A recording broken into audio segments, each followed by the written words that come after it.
That woman that you're obsessed with, the one that you look at her social media every day, you feel that her confidence radiates through the screen. You feel like she has something so enticing and so attractive about her.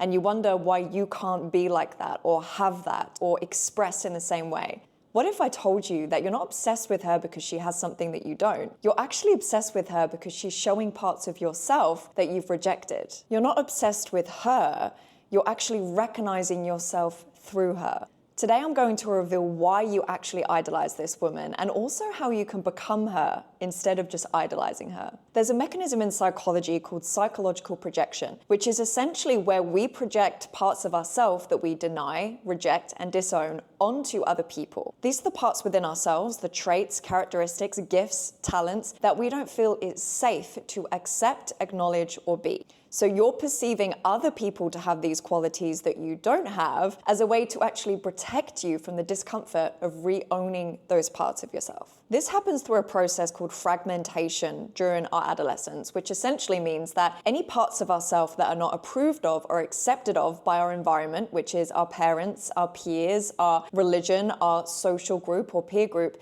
we will actually deny, reject, and disown these parts of ourselves as a means to fit into the social group. And this is because as children, we are relationally dependent beings. We quite literally rely on the approval and acceptance of those around us in order for us to get our survival needs met. What happens is these parts don't just magically dissipate and disappear forever. They actually remain in our unconscious shadow. So that comes from Carl Jung, the pioneer in psychology who coined the term the shadow. And then what happens is that shadow then projects onto other people and reflects those qualities back towards ourselves. So this woman that you're obsessed with, that you idolize, she is simply reflecting back to you the lost parts of yourself. She's not your opposite. She's your mirror. And this truth alone can move mountains for you in your own transformation journey. The reason that it feels like obsession, the reason that you can't stop thinking about her or you're drawn to her is because your soul is saying that's who you are. Your essence is calling to be remembered, and those lost parts of yourself are calling to be reclaimed and reintegrated. You simply cannot perceive a quality in someone else that doesn't exist in you first. So let me ask you something uncomfortable. What parts of yourself do you know that you've had to reject or deny in order to be accepted by your environment? And I want you to really think about your family dynamics here. What did your parents value that maybe didn't match the essence of who you were or your core expression of self? Maybe you were told that your voice was too much, and so you decided to quiet your voice, stay small, and actually now you worship women who take up space and speak with authority. Maybe you were told that rich people are bad or selfish, and so you actually block your ability for abundance, and every time abundance tries to come your way, you feel guilty and you find a way to reject it. Maybe you were told that being ambitious is too masculine, and so you reject your drive and you idolize women who actually go after what they want unapologetically. The truth is that every quality that you idolize in her is a rejected part within yourself. You didn't reject it because it wasn't real and it wasn't who you are. You rejected it because it didn't feel safe to own and exhibit that part of yourself. At some point along your development journey, someone told you it is not safe to be that, or don't do that, that is wrong, that is bad.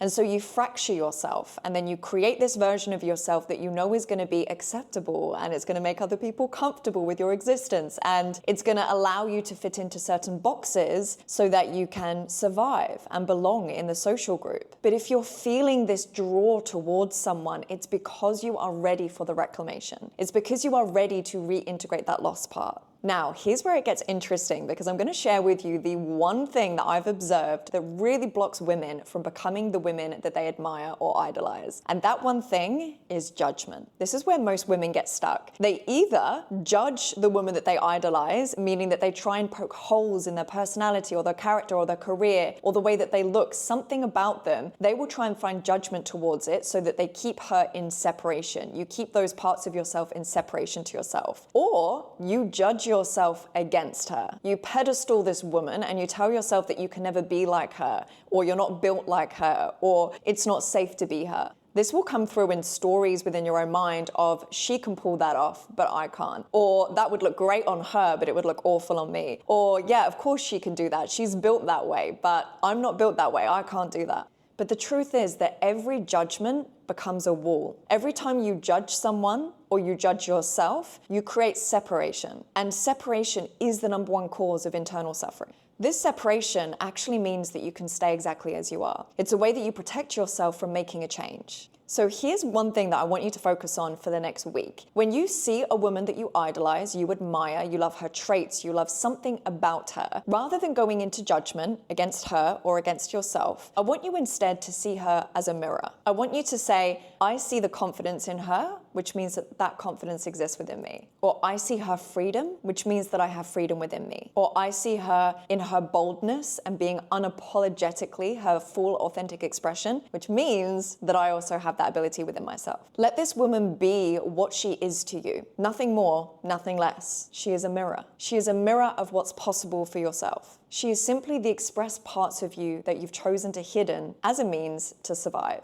I said to a woman recently, who I've only met briefly twice, that I could feel she was trying to make herself small in the presence of myself. And she was constantly giving me all these compliments. Emma, you look so good. Oh, you're so amazing. Oh, you speak so well articulated, and all of these things. And I could just feel that she was giving all of that to me because that was her way of making me feel more comfortable. She was shrinking herself so that others around her could feel more comfortable. And I said to her, you are stunning. You are tall for a woman. You are literally built and designed to take up space. And I said, I want you to go out there in the world and I want you to realize that one of the most powerful ways to rise other women up is to be your fullest expression. A lot of women dull themselves down so that other women feel more comfortable. This can happen with physically. We might dull down how we look so that women can be more comfortable in our presence. We might dull down our voice. We might dull down our value, our intelligence. This happens in so many ways. And I said to this woman, I don't want you to dull yourself down anymore. I don't want you to feel like you need to be small in order for me to be comfortable being around you. I see you. I see how you're built. I see how you look. I see the greatness that you have to offer. I want you to be in that energy. And if I feel uncomfortable in that, that's not about you. That's about me. I genuinely feel that one of the best ways we can inspire other women is through constantly being on the journey of becoming our fullest expression. Just us being our fullest expression is all the permission that a woman needs to be that herself. And if a woman feels uncomfortable in that presence, if a woman feels belittled or less than, then that's showing her something within herself which is ready to be transcended. It means that her ego has been triggered, it has been bruised, it has been confronted, and it's come to the surface.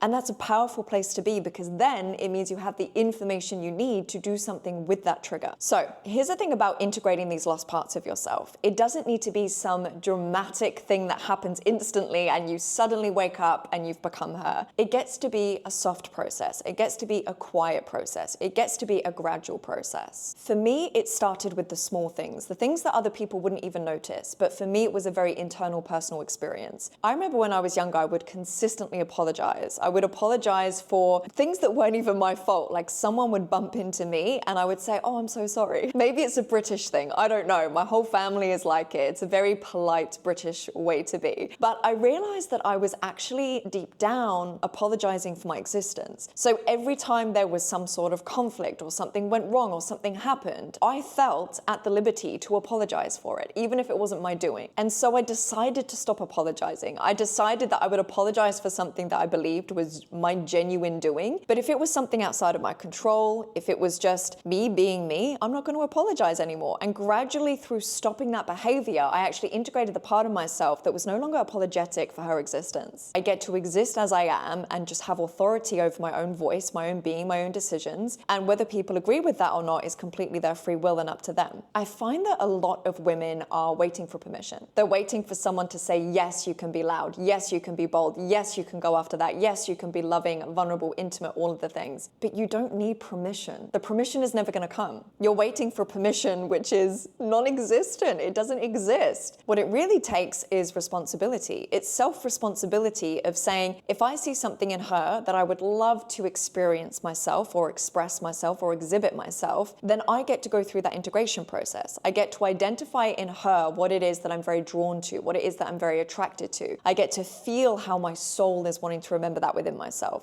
And then I get to choose to become that. I get to choose to see her as a mirror, to release all judgment, and instead to ask myself the question, okay, so if I was this person with this trait, with this confidence, with this authority, with this vibrancy, then how would I move? How would I decide? How would I converse? How would I interact? How would I live my life? What decisions would I make? What choices would I make? What behavior would I exhibit? And then get into action mode. Start becoming that. Be on the journey of becoming. And slowly but surely, definitely surely, you will become her. Please let this video be a reminder that you can be and will be, if you choose to, be anything that you want to be. Thank you so much for watching, guys. I will see you next time.